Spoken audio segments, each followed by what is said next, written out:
මත්සරභාවයට හේතු බැලුවොතින් පුරුෂයන්ගේ හේතු සහ කාන්තාවගේ හේතු තියෙනවා. කාන්තාවගේ නම් ප්‍රධාන වශයෙන්ම එන හේතුව තමයි හොඳ ඩිම්බ හැදීමට තියෙන අසමත් බව. හේතුව වයස.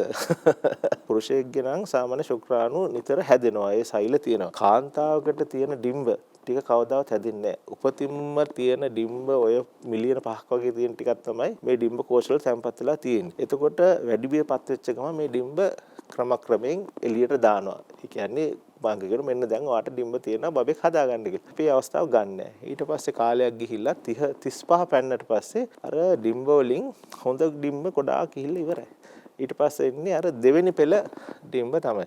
ඉතින් ඒවා සංසේචනය වීමේ හැකියාව අඩුයි. එක දෙයකට ફોકસ කරලා ගොඩක් ට්‍රේන් කරන අය. එච්චර කන්සන්ට්‍රේට් කරනකොට අර රිප්‍රොඩක්ටිව් පද්ධතිය එහෙම නැත්නම් අර බබෙක් හදීමට උපකාර වෙන ඒ ප්‍රජනක පද්ධතිය ටිකක් తాවකාලිකව නතර වෙනවා. සමහරවිට පීරියඩ්ස් නතර වෙන්නත් පුළුවන්. හෝමෝන ප්‍රශ්න තියෙනවා නම් අපි නිවර්දිව ව්‍යායාම කරන්නේ නැත්නම් ව්‍යායාම නොකරත් අපි එළිය පොඩ්ඩක් ඇවිදලා ඉන්න නැතුව සාමාන්‍යයෙන් වටපිට බලන්නේ නැතුව අර ස්වභාවයත් එක්ක ඉන්නේ නැත්නම් හෝමෝන වලට හිතා ගන්න බෑ දැන් මේ පුද්ගලයා මොකද ඉන්නේ කියලා. මාසයක් ගත්තොත් කාන්තාවට මේ මාසෙ තුලම හොඳ ඩිම්බ නැහැ. හොඳ ඩිම්බ තියෙන්නේ සරු කාලේ. ඒ සරු කාලේ ඉන්නේ සාමාන්‍යයෙන් පීරියඩ් එකක් හැදිලා දවස් 11යි 18යි අතර තමයි ඩිම්බයක් එන්නේ.